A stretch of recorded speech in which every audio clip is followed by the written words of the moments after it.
నమస్తే ఫ్రెండ్స్, అందరూ ఎలా ఉన్నారు? బాగున్నారా? నేనైతే చాలా బాగున్నాను.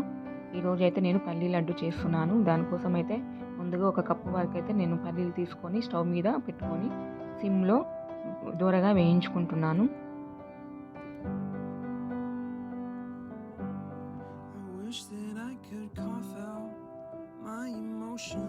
ఈ వీడియో గనక మీకు నచ్చినట్టయితే లైక్ చేయండి, షేర్ చేయండి, సబ్స్క్రైబ్ చేసుకోండి ప్లీజ్. ఒక 10 మినిట్స్ తర్వాత పల్లీలు చూసుకున్నట్టయితే కొంచెం బ్రౌన్ కలర్‌లోకి వచ్చాయి. ఇంకొక 5 నిమిషాల పాటు మనం వేయించుకుంటున్నాము. ఇందులో ప్రోటీన్ ఉంటుంది. బెల్లంలో ఐరన్ ఉంటుంది కాబట్టి రోజుకొకసారి బెల్లం అయితే తీసుకుంటే మనకు బ్లడ్ కూడా వస్తుంది. తర్వాత ఒక ప్లేట్ తీసుకొని ఈ పల్లీలైతే అందులో వేసుకొని పూర్తిగా చల్లారాక వీటి పొట్టునైతే తీసుకోవాలి. లేదంటే పల్లీలను పొట్టుతో సహా అలాగే మిక్సీలో బెల్లం వేసుకొని పట్టుకొని తర్వాత చిన్న లడ్డూలుగా చేసుకోవాలి. కానీ నేను పల్లీ లడ్డు చేస్తున్నాను కాబట్టి అందుకనే నేను పొట్టంతా తీసేస్తున్నాను.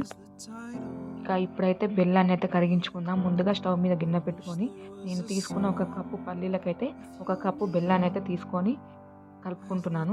బెల్లం కరగడానికి 2 టేబుల్ స్పూన్ల వాటర్ అయితే వేసుకున్నాను. ఇప్పుడైతే బెల్లం కరిగేంత వరకు 2, 3 సార్లు అయితే కలుపుకుంటున్నాను.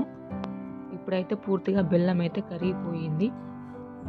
ఈ బెల్లాన్ని అయితే గట్టి పాకం వచ్చేదాకా కలుపుకోవాలి.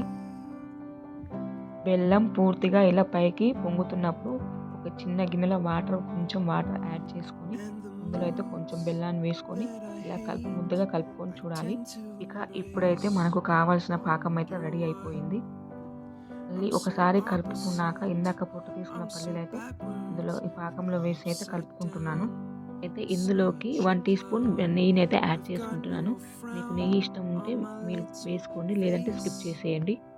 ఉత్తి బెల్లంతోనైనా సరే 15-20 డేస్ అయితే ఉంటాయి. స్టవ్ ఆఫ్ చేసుకొని ఒక ప్లేట్లోకి అయితే వేసుకుంటున్నాను.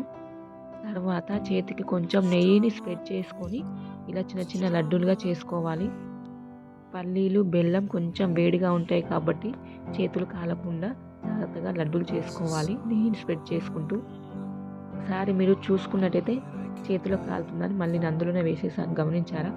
ఇలా మొత్తం అంతా చిన్న లడ్డూలుగా చేసుకోవచ్చు మనకి ఇష్టం వచ్చిన సైజులో.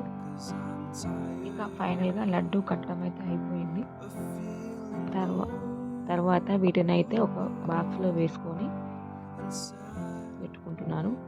ఈ వీడియో కనుక మీకు నచ్చినట్టయితే ప్లీజ్ కామెంట్ చేయండి, ఎలా వచ్చిందో చెప్పండి. మళ్ళీ తర్వాత వేరొక రెసిపీతో మళ్ళీ కలుసుకుందాం. Bye, please subscribe.